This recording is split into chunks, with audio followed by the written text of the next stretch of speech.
अस्सलामुअलैकुम my YouTube family, कैसे हैं आप सब लोग। मैं उम्मीद करती हूँ आप सब बिल्कुल ठीक ठाक होंगे, खुशबाश होंगे और अपने अपने घरों में खैर और आबाद होंगे। तो यहाँ पर खाना मांग गई है स्कूल से, तो ये है दोपहर का टाइम। तो मेरी जो मेड है वो आकर चली गई थी, तो इस तरह से बर्तन मैंने यहाँ पर सूखने के लिए रखे हुए हैं।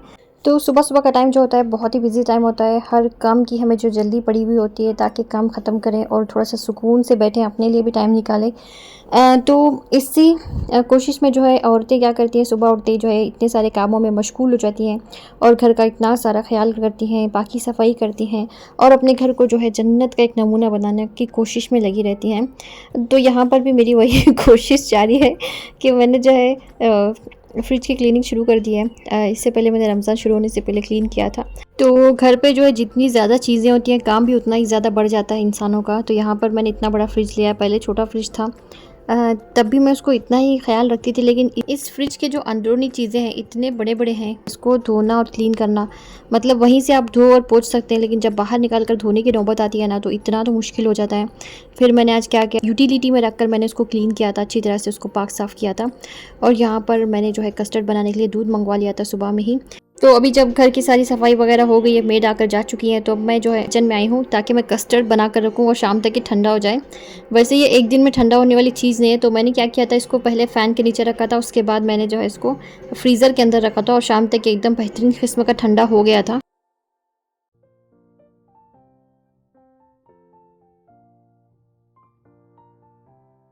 तो यहाँ पर मैंने 4 टेबलस्पून कस्टर्ड पाउडर के लिए हैं, उसको मैंने दूध में अच्छी तरह से घोल लिया था। तो 2 लीटर मैंने दूध लिया है और 4 टेबलस्पून मैंने जो है कस्टर्ड के लिए हैं। अगर आप बहुत ज़्यादा गाढ़ा पसंद करते हैं तो आप इसमें 6 टेबलस्पून जो है कस्टर्ड पाउडर के ऐड कर दें। एकदम बेहतरीन किस्म का गाढ़ा गाढ़ा आपका कस्टर्ड तैयार हो जाएगा। तो ये मैंने इसमें ऐड कर दिया है। तो इस मरतबा मैंने इसको ज़्यादा गाढ़ा नहीं बनाया, इस तरह से पतला पतला ही रखा है थोड़ा सा। और जब कस्टर्ड बनाते हैं तो वनीला एसेंस तो बहुत ज़्यादा इंपॉर्टेंट होता है, इसके बगैर तो कस्टर्ड में बिल्कुल ही स्वाद नहीं आएगा। तो यहाँ पर मैं 5-6 जो बूंद है वो वनीला एसेंस के ऐड कर दूँगी। आपको जितना अच्छा लगता है आप ऐड कर दें, ज़्यादा भी ऐड ना करें वरना इसका टेस्ट एकदम ख़राब हो जाएगा, कड़वा जहर जैसा लगेगा आपको। तो मैंने 1 कटोरी यहाँ पर चीनी के ऐड कर दिया है। तो 2 लीटर मैंने दूध लिया है, 4 टेबलस्पून मैंने कस्टर्ड पाउडर के लिए हैं, 5-6 बूंद जो है मैंने वनीला एसेंस के ऐड किए हैं। तो इस तरह से आप जो है अपनी मर्ज़ी के हिसाब से चीनी ऐड कर सकते हैं। तो यहाँ पर जी तैयारी चल रही है पोटैटो गार्लिक बाइट्स बनाने की। ये तो हमारे यहाँ की सबसे ज़्यादा पसंदीदा चीज़ बन गई है आजकल रमज़ान में ख़ास करके। तो यहाँ पर मैंने आलू लिए थे 4 बड़े बड़े, उसके बाद मैंने इसमें चिली फ्लेक्स ऐड किए हैं, ऑरेगेनो ऐड किया है, उसके बाद यहाँ पर गार्लिक मैं इस तरह से क्रश करके डालूँगी। साथ ही मैंने हरा धनिया ऐड किया है, नमक भी मैंने ऐड कर दिया था शुरुआत में ही। तो उसके अलावा ये जो क्या कहते हैं मोज़रेला चीज़ नहीं है, ये है चेडर चीज़। तो चेडर चीज़ को मैं इस तरह से ग्रेट करके ऐड करूँगी और उसके बाद मैंने यहाँ पर थोड़ा सा मोज़रेला चीज़ भी ऐड कर दिया है। सबको अच्छी तरह से मिक्स करेंगे। अगर आप कोई और चीज़ें इसमें डालना पसंद करते हैं तो बेशक डाल दें, अपनी टेस्ट के हिसाब से। यही चीज़ें ऐड करके हमें बड़ा ही मज़ा आता है। तो वो मैंने मिक्स करके खानम को दे दिया था। तो यहाँ पर सैंडविच बनाने की तैयारी चल रही है। तो मैं जो है ब्रेड सैंडविच बना रही थी, बड़े ही मज़े के, कोई ज़्यादा इसमें तामझाम नहीं होता है। तो चिकन जो बॉईल करके रखा हुआ होता है वो मैंने लिया, बंद गोभी मैंने लिया, हरा धनिया और शिमला मिर्चें लाल पीली हरी, उसके अलावा चिली फ्लेक्स हैं, कॉर्न है और केचप है, मायोनीज़ है। उसके अलावा मैंने इसमें क्रीम भी ऐड कर दिया है, साथ ही नमक भी इसमें थोड़ा सा ज़रूर ऐड करें। और यहाँ पर मैंने मोज़रेला चीज़ भी इसमें ऐड कर दिया। इसको अच्छी तरह से मिक्स करेंगे। और यहाँ पर जो हमने चिली गार्लिक पोटैटो बाइट्स बनाए हैं उसके लिए मैं यहाँ पर कॉर्नफ्लावर का घोल तैयार कर रही हूँ। तो उसमें मैंने थोड़ा सा मैदा ऐड कर दिया है। तो कॉर्नफ्लावर और मैदे का जो घोल है हम अभी तैयार करेंगे। तो इस तरह से इसको मिक्स करेंगे। तो ये अच्छी तरह से जब मिक्स हो जाएगा हम जो है जल्दी जल्दी चीज़ी पोटैटो गार्लिक बाइट्स बनाना शुरू कर देंगे। इतना बड़ा इसका नाम है, लेने में भी बड़ी मुश्किल होती रहती है कभी कभार। तो कोटिंग की सारी तैयारियां मुकम्मल हो चुकी हैं, कॉर्नफ्लावर का घोल तैयार है, साथ ही जो ब्रेड क्रम्स होते हैं वो भी तैयार है। तो यहाँ पर मैंने लिया है बटर, उसमें मैंने हरा धनिया ऐड करके इस तरह से मिक्स करके रख दूँगी। जब हम सैंडविच बनाएंगे ना उसमें हम इसका इस्तेमाल करेंगे। तो यहाँ पर ये जो घोल हमने तैयार किया है इसमें इस तरह से हम डुबोएंगे। फिर हम जो है ब्रेड क्रम्स में इस तरह से इसकी कोटिंग करेंगे। अब हम जो है इसको डबल कोट करेंगे, दोबारा से हम इसको कॉर्नफ्लावर में डिप करेंगे, फिर हम इसको ब्रेड क्रम्स में इस तरह से अच्छी तरह से इसकी कोटिंग करेंगे। फिर हम जो है इसी तरह से सारे के सारे बनाएंगे। तो यहाँ पर देखिए मैंने इसको इस तरह से कोट किया है और डबल कोट करने से क्या होता है, इसका मज़ा जो है और भी ज़्यादा आता है। तो चलिए फिर हम जो है सारे के सारे इसी तरह से बना लेते हैं। और ये जब सारी चीज़ें बनती रहती हैं ना तो खाने में तो इतनी अच्छी लगती है, लेकिन मेहनत बड़ी ज़्यादा लगती है इसमें। मुझे तो कभी कभार लगता है कि मेरी अम्मी जो बनाती थी ना इफ्तार, वो बड़ी ही अच्छी होती थी। वो जो है सब्जियां बनाती थी और उसमें कीमा होता था, साथ ही ज्वार की रोटी होती थी और किसी एक किस्म के पकोड़े होते थे, साथ ही जो है क्या कहते हैं चावल होता था, ग्रेवी होती थी बीफ की, जो है बड़ी ही मज़े की बनती थी। और हम सब भाई बहन मिलकर इतना मज़े से अपना इफ्तार एंजॉय करते थे कि मैं आपको बता नहीं सकती हूँ। वो लम्हे जो है हम दोबारा से एंजॉय नहीं कर सकते। वो दिन, वो लम्हे, बचपन का ज़माना, वो कुछ वापस लौट कर आने वाला है नहीं। तो खानम को यहाँ पर मैंने काम पर लगाया हुआ है। ये जो ब्रेड सैंडविच बनाने वाले थे, इसमें इनकी स्टफिंग जो है खानम ने कर दी थी अच्छी तरह से। मैंने इनको बाद में कहा कि आपने तो नीचे कुछ लगाया ही नहीं ब्रेड में, केचप वगैरह।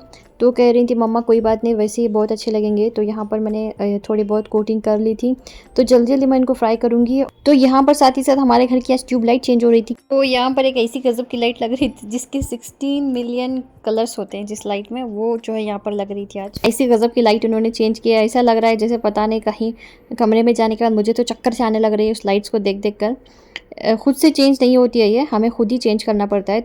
तो इस तरह की ये लाइट है। तो यहाँ पर ये जो मैकेनिक देख रहे हैं ये अपार्टमेंट के ही हैं साहब। तो यहाँ पर आ गई हूँ मैं किचन में। साहब ने जो है फ्रूट्स कट कर दिए हैं और सबकी तैयारी चल रही है यहाँ पर अपनी अपनी। और यहाँ पर मेरी कोटिंग अच्छी तरह से हो गई है। तो खाना वहाँ पर बचे हुए पोटैटो बाइट्स की कोटिंग कर रही हैं। तो यहाँ पर मैं सबसे पहले सैंडविच फ्राई करूँगी बच्चों के लिए। उन्हें जो है तेल वाले चाहिए थे तो वही मैं बना रही हूँ, और उसको जो है स्लो फ्लेम पर बनाना है क्योंकि उनके अंदर चीज़ है, उसको मेल्ट होने के लिए थोड़ा टाइम चाहिए। तो ये जो बॉल्स हैं अभी हम इसको फ्राई करेंगे। ये जल्दी फ्राई हो जाते हैं। हाई फ्लेम पे आप ऑयल को गर्म करें, बिल्कुल ठंडे तेल में ना डालें वरना ये टूट कर टुकड़े टुकड़े हो जाएंगे इसके। तो तेल मैंने अच्छी तरह से गर्म कर लिया था और ये देखिए किस तरह से मैं डाल रही हूँ, क्योंकि पता ही नहीं चल रहा था कहाँ पर है और कहाँ पर नहीं है, तो इस वजह से। तो चलिए फिर इसको अच्छी तरह से फ्राई करते हैं। देखिए डालने के साथ ये फ्राई हो गए थे। अभी मैं इसको निकालूंगी जल्दी जल्दी से, और इसी तरह के हमें इसको गोल्डन ब्राउन करना है, ज़्यादा काले वाले ना करें, टेस्ट बिल्कुल ही अच्छा नहीं आएगा खाने में फिर।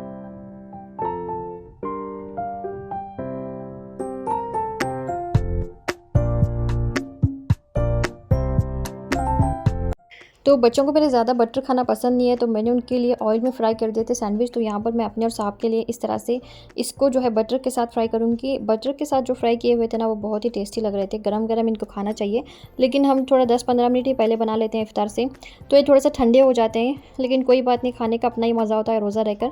तो यहाँ पर मैं इसको ढककर छोड़ दूँगी, और ये जो बच्चों के बने हुए थे इसको मैं कट कर लूँगी। कट करने से क्या होता है कि खाने में बड़ी आसानी हो जाती है और सही से हम इसको खा सकते हैं। और देखिए यहाँ पर किस तरह से मज़े के इसके अंदर की स्टफिंग लग रही है।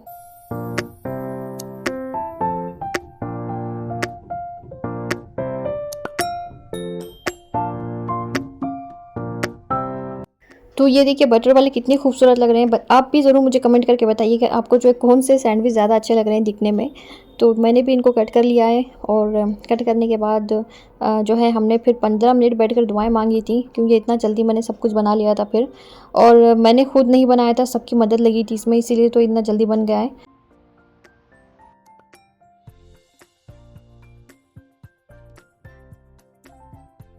और साथ ही मैंने अपना ऑल टाइम फेवरेट ग्रीन सालन बना लिया है। सबसे ज़्यादा हमें ये पसंद है, बचपन से लेकर आज तक कभी हमारे दिल से ये उतरा नहीं है।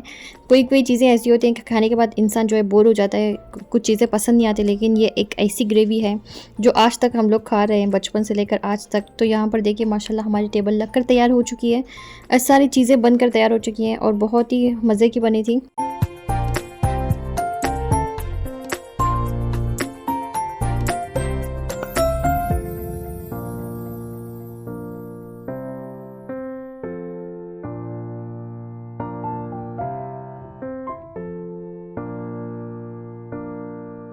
तो टेबल पर हम बैठ के दुआ नहीं मांगते हैं, वहाँ पे जाके सोफ़े पे बैठकर हम लोग सारी दुआएं मांगते हैं। फिर आकर थोड़ी देर यहाँ पर भी बैठते हैं 2 मिनट, और फिर देखिए माशाल्लाह से इफ्तार का टाइम हो चुका था।